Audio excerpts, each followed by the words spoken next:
సభవరంలో స్థానిక ఐసీడీఎస్ పిహెచ్సిల ఆధ్వర్యంలో మంగళవారం తల్లిపాల వారోత్సవాల ర్యాలీ నిర్వహించారు. ఈ ర్యాలీని సభవరం ప్రభుత్వ ఆసుపత్రి ప్రధాన వైద్యాధికారి డాక్టర్ చక్రవర్తి లాంఛనంగా ప్రారంభించారు. ఈ సందర్భంగా ఆయన జైభారత్ ఛానల్తో మాట్లాడుతూ సమాజంలో తల్లిపాలు బిడ్డకు పట్టకపోవడం వల్ల శిశు మరణాల శాతం పెరిగే అవకాశంతో పాటు అనేక రకాల రుగ్మతులకు దారితీసే అవకాశం ఉందన్నారు. తల్లిపాలలో లభించే పోషకాలు ప్యాకెట్ పాలలో ఉండకపోగా బిడ్డలో అరుగుదల లేక వాంతులు విరోచనాలతో పాటు బిడ్డలను కోల్పోయే ప్రమాదం ఉంటుందని హెచ్చరించారు. ఐసీడీఎస్ సూపర్వైజర్ మాట్లాడుతూ ప్రతి ఏటా తమ సంస్థ ఆధ్వర్యంలో తల్లిపాల వారోత్సవాలను నిర్వహించి తల్లులను చైతన్యవంతం చేస్తున్నామన్నారు. గర్భవతిగా ఉన్నప్పటి నుంచి వారిని ఆరోగ్యపరంగా తీసుకోవాల్సిన జాగ్రత్తలు, తీసుకోవాల్సిన ఆహారం గురించి పలు కార్యక్రమాల ద్వారా అవేర్నెస్ కల్పిస్తున్నామన్నారు. తల్లిపాల వారోత్సవాల సందర్భంగా ఈరోజు ఐసీడీఎస్ ప్రాజెక్టు పరిధిలో ర్యాలీలు నిర్వహిస్తున్నట్టుగా పేర్కొన్నారు.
ఆరు నెలల వరకు ఓన్లీ తల్లిపాలు మాత్రమే, ఏ డబ్బా పాలు కానీ ఏమీ కూడా బిడ్డకి పెట్టకూడదు. అవి ఇచ్చినట్టయితే బిడ్డకి ఇన్ఫెక్షన్స్ వచ్చి విరోచనాలు, జ్వరము ఇలాంటివన్నీ కూడా వస్తుంటాయి. అరిగించుకునే శక్తి అసలు ఉండదు.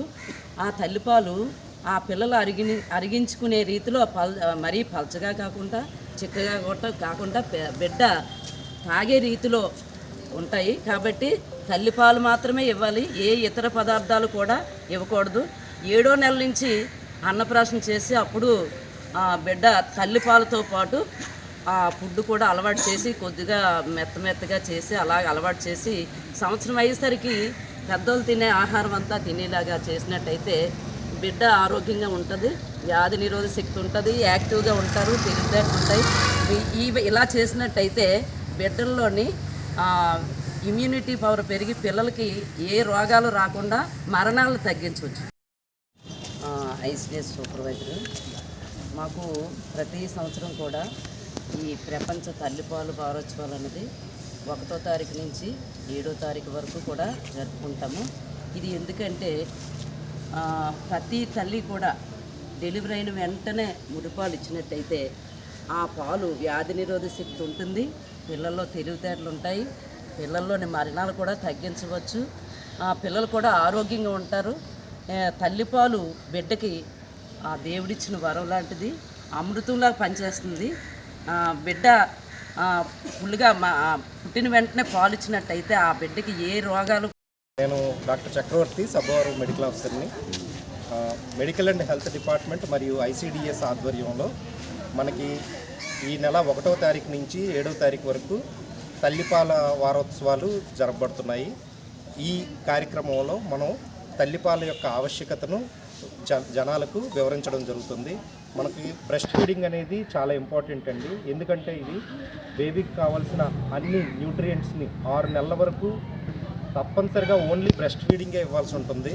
బ్రెస్ట్ ఫీడింగ్ ఇవ్వడం వల్ల అన్ని న్యూట్రియంట్స్, అన్ని వాళ్ళకి కావాల్సిన పదార్థాలన్నీ, పోషకాలన్నీ వాళ్ళకి అందజేయబడతాయి. అంతేకాకుండా ఇమ్యూనిటీ, పిల్లలకు కూడా మంచి ఇమ్యూనిటీ డెవలప్ అవుతుంది. తల్లి విషయంకి వచ్చేటప్పటికి తల్లి ఆరోగ్యం, తల్లి మళ్ళీ నార్మల్ స్టేజ్కి రావడానికి, తల్లి బిడ్డల మధ్య ఒక అన్యోన్యమైన రిలేషన్ డెవలప్ అవడానికి ఈ బ్రెస్ట్ ఫీడింగ్ అనేది ఎంతో ఉపయోగపడుతుంది. సో ఈ బ్రెస్ట్ ఫీడింగ్ యొక్క ఆవశ్యకతను తెలియజేయడానికి ఈ 1 నుంచి 7 వరకు తల్లిపాల ఆవశ్యకత వారోత్సవాల్ని